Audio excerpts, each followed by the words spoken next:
বাবা আমি বিয়ে করব, 18 বছরের দেখে একটা মেয়ে খুঁজে বের করো। আর যদি 18 বছরের না পাই? আচ্ছা তাহলে 9 বছরের 2টা অথবা 6 বছরের 3টা হলেই চলবো। বাবা আমাকে একটা চশমা কিনে দাও তো, আমি দূরের জিনিস খুব কম দেখি। ও আচ্ছা, তুই কি সূর্য দেখতে পারস? হ্যাঁ দেখি তো। তাহলে সূর্যের চেয়ে দূরে কি আছে আর দেখার মতো? আচ্ছা বাবা তুমি কি তোমার টাকা বাঁচাইতে চাও? হ্যাঁ অবশ্যই। আচ্ছা তাহলে আমাকে একটা বাইক কিনে দাও। কেন? বাইক কিনে দেবো কেন? কারণ বাইক কিনে দিলে জুতার ক্ষয় কম হবে, আর তোমার জুতা কেনার টাকাটাও বেঁচে যাবে। ওই তুই এটা কি ম্যাচ আনছস? একটা কাঠিও তো জ্বলে না। কেন বাবা, আমি তো সবগুলো একটা একটা করে জ্বালায় চেক করে নিয়ে আইছি। বাবা বাবা আমি ফাইনাল পরীক্ষায় 3rd হইছি। ও তাই নাকি? আয় বাবা বুকে আয়। আচ্ছা বাবা, তোমার ক্লাসে টোটাল কতজন ছাত্রছাত্রী আছে? 3 জন বাবা, তার মধ্যে আমি 3rd হইছি।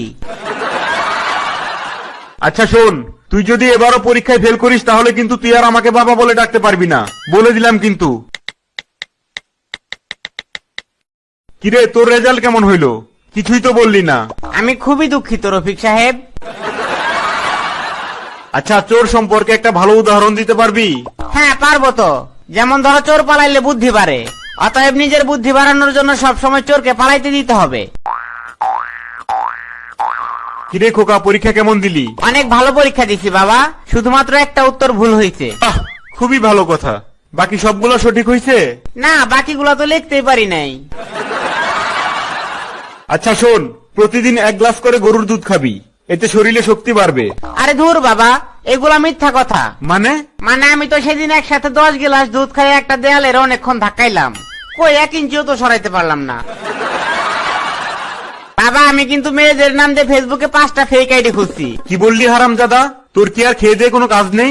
এইসব আকাম করে বেড়াস, আর এইসব কথা তুই আমাকে কেন বলছিস? তুমি যে গত 1 মাস যাবৎ স্বর্ণা চৌধুরী নামের একটা মেয়েরে পটানোর চেষ্টা করতেছো, ওইটা কিন্তু আমি।